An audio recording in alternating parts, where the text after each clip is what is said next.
Hi, I'm Pam and I'm here to talk about retro video games.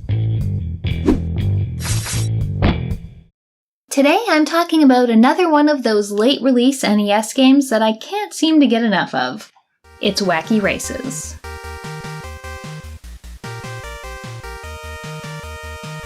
Wacky Races is a platformer that was developed by Atlus and released for NES in North America in 1992.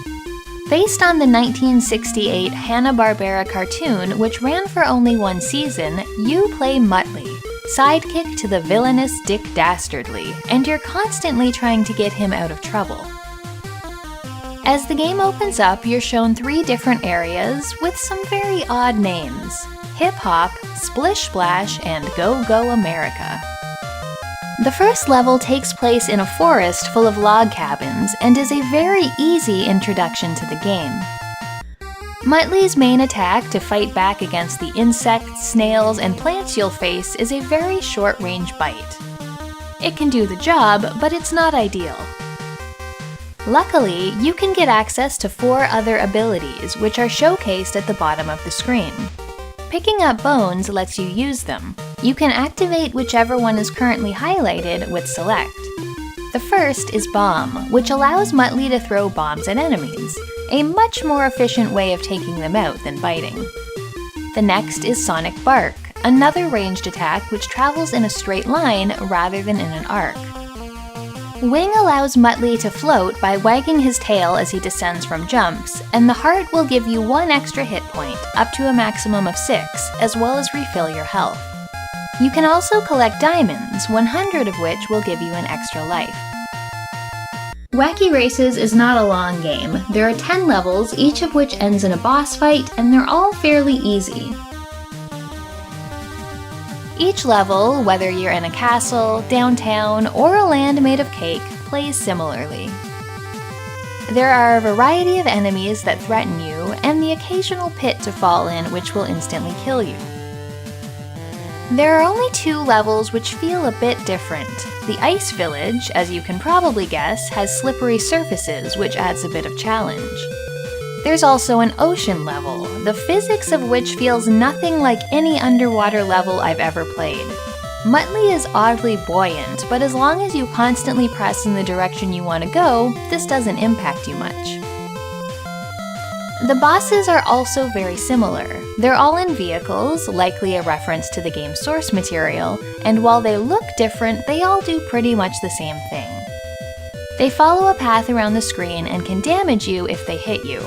In the second phase of their fights, they'll also throw some projectiles. The environments and enemy design switch up often enough that things don't get boring, but mechanically, nothing changes. Though the manual says that the levels get harder when you go from course to course, I didn't really find this to be true. I was flush with extra lives, and though the bosses could take an attempt or 2 to get the pattern down, the levels themselves were quite easy. Given the late release date on this game, I kind of expected it to look better. It looks fine, just simple. Atlus wasn't pushing any technical limitations here. The music is likewise fine. It's fun and cartoony, but not overly memorable. Muttley does have some cute animations, like his frequent snickering, and if you let him idle for too long, he'll go to sleep. I also like the cartoon cutscenes between the worlds. I think it was a missed opportunity to not put any actual racing in a game called Wacky Races. Mixing things up by throwing in a racing level at the end of each world could have really elevated this game above what is a very standard cartoon platformer. In the cartoon, Dick Dastardly and Muttley race around in a purple, flying, rocket-powered car and are constantly trying to trap or sabotage other racers, which usually backfires on them. I think a lot of fun could have been had with this concept. When most people think of classic NES games based on existing IPs, they probably think of the Disney Capcom games. Hanna-Barbera did try to hang in there though. Taito made a handful of games based on their cartoons: The Flintstones, Rescue of Dino and Hoppy, and Surprise at Dinosaur Peak, also The Jetsons, Cogswell's Caper. They're decent games. I actually quite liked Surprise at Dinosaur Peak.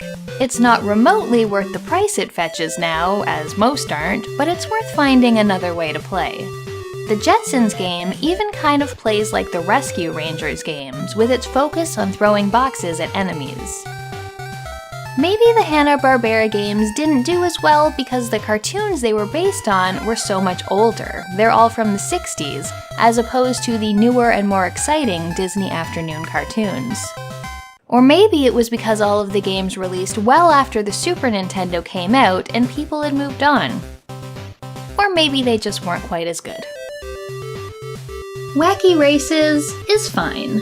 It controls well, and I did have some fun with it, but all 10 levels feel pretty much the same. I have no problem with easy games. Sometimes it's nice to play something on the NES that isn't punishingly difficult. There's just not a lot to make this one stand out from all the other platformers out there. And they really squandered the concept of the show the game's based on by not including any vehicle sections. The game is worth a try, but if you don't play it, you're not missing out on too much. If you want to see more, go check out my review of the Flintstones Surprise at Dinosaur Peak, or another of my videos. I have a Patreon if you want to support the channel. Thanks for watching, and I'll see you next time.